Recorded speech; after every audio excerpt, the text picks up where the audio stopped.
ऐसा एक बंदा जो लड़ाई करता है सिर्फ अपने फैमिली के लिए। अगर बात उसके फैमिली पे आती है तो वो बंदा कभी चुप नहीं बैठता, अपने लिमिट तक पुश कर देता है अपनी फैमिली को बचाने के लिए। और दूसरी तरफ ऐसा एक बंदा जो पैसों के लिए लोगों को मारता है, वो बच्चा या बूढ़ा नहीं देखता। तो आज मैं बात करने वाला हूँ चंग सू ओ वर्सेस इलाई जैंग की, या फिर मैं कहूँ बीस्ट वर्सेस एसासियन, या फिर सेकंड जनरेशन का बीस्ट वर्सेस फर्स्ट जनरेशन का साइलेंट किलर। और इस वीडियो में मैं कंपैरिजन करने वाला हूँ इन दोनों का। और मैंने एक चीज देखा, पिछले वीडियो में मैंने इसके बारे में कह दिया था और कुछ एक दो बंदे कह रहे थे कि इलाई इसे हरा कैसे सकता है, ये बंदा तो मॉन्स्टर है। इसका आंसर तुम्हें लास्ट में मिल ही जाएगा, इतना ज्यादा भी अंडरस्टिमेट करना अच्छा नहीं होता। चलो पहले बात करते हैं इलाई के ऊपर। इलाई जैंग द किंग ऑफ गैंगडोंग। इलाई को दो लेजेंड्स ने तरासा है। एली के जो टीचर्स हैं दोनों ही लेजेंड है। पहला है टॉम ली, दूसरा है गन। जहाँ पे पहले टॉम ली ने सिखाया कि सर्वाइवल कैसे करना है और उसके अंदर के एनिमल इंस्टिंक्ट को जगाया। और इलाई के अंदर जो दरिंदगी है वो टॉम ली की देन है। और तुम्हें तो पता ही है कि इलाई की जिंदगी बाहर ही कटी है, तो वहाँ पे सब लोग उसे ऐसे ट्रीट नहीं करते कि एक बार हार गया तो छोड़ दिया, मारने की नौबत आती थी वहाँ पे। इलाई की पहले अगर तुम मेंटेलिटी देखोगे तो कोई अगर उसे नीचा दिखाता था तो वो बंदा मारने के लिए चला जाता था उसे। और इसकी वजह से इलाई को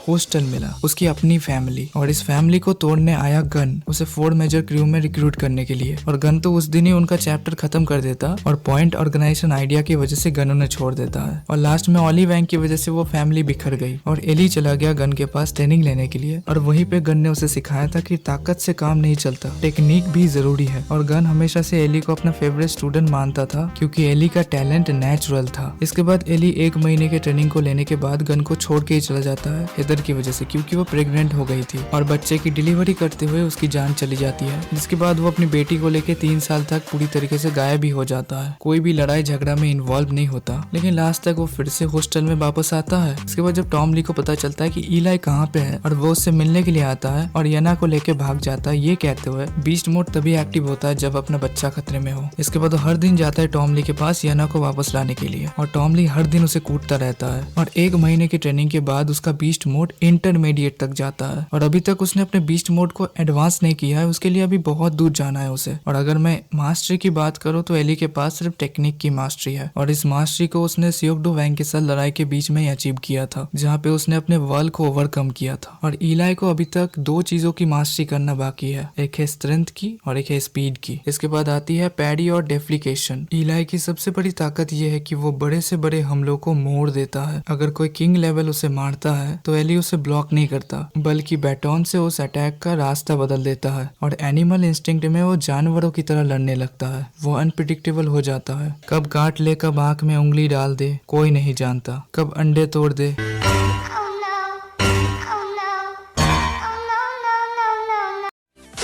अब बात करते हैं पहले का एली और अभी के एली में फर्क क्या है। पहले का एली बहुत ज्यादा वाइल्ड था, गुस्सा, काटना, नोचना। अभी का एली दिमाग और टेक्निक का कॉम्बो यूज करता है। और वेपन की बात करूं तो अभी भी सेम ही है। बैटॉन्स का यूज करता है अपने एनिमल इंस्टिंक्ट को सप्रेस करने के लिए, और अगर बैटॉन्स उसके हाथ से गिर गए मतलब एनिमल इंस्टिंक्ट ऑन हो जाएगी। जहाँ पे ताकत की बात करूं, पहले का इलाई किंग को हराने के लिए दोस्तों की हेल्प चाहिए होती थी, अब वो फर्स्ट जनरेशन के किंग को अकेले सोलो हरा देता है। और उसके लेवल की बात करूं, पहले वो क्रू हेड के लेवल का था और अभी प्रॉपर फर्स्ट जनरेशन के किंग के लेवल का हो चुका है। अब बात करते हैं चंग सू ओ की, प्रोफेशनल एसासियन, द व्हाइट क्रो। चंग सू ओ कोई नॉर्मल गुंडा नहीं है, वो एक किलर फॉर हायर है। उसका स्टाइल फाइटिंग नहीं बल्कि हंटिंग है। फीट की बात करो, उसने मैंडियो को हराकर ये प्रूव कर दिया है कि वो फर्स्ट जनरेशन के किंग्स में सबसे खतरनाक है। जेम्स ली ने उसे खास टारगेट टॉम ली और जिन्यूंग पार्क को खत्म करने के लिए भेजा है। Second, weapon mastery, precision and lethality. Chang Su weapon का एक्सपर्ट है, खास करके नाइफ, और मैंडियो को मारने के लिए उसने मेटल बार्स का यूज किया है। एनाटोमिकल डैमेज, वो दुश्मन के बॉडी पार्ट्स को डिसेबल करने के लिए माहिर है। उसने मैंडियो के पैर के अंगूठे काट दिए ताकि वो अपनी कैपोडिया किकिंग स्टाइल उसे यूज ना कर सके। उसने मैंडियो को लोहे के रॉड से इम्पेल कर दिया, जो दिखाता है कि उसके पास स्ट्रेंथ और प्रिसिशन दोनों का खतरनाक कॉम्बो है। 3 नंबर, इंटेलिजेंस एंड सैडिज्म। वो फाइट को एक सर्जियन की तरह हैंडल करता है। कामनेस, जब मैंडियो गुस्से में था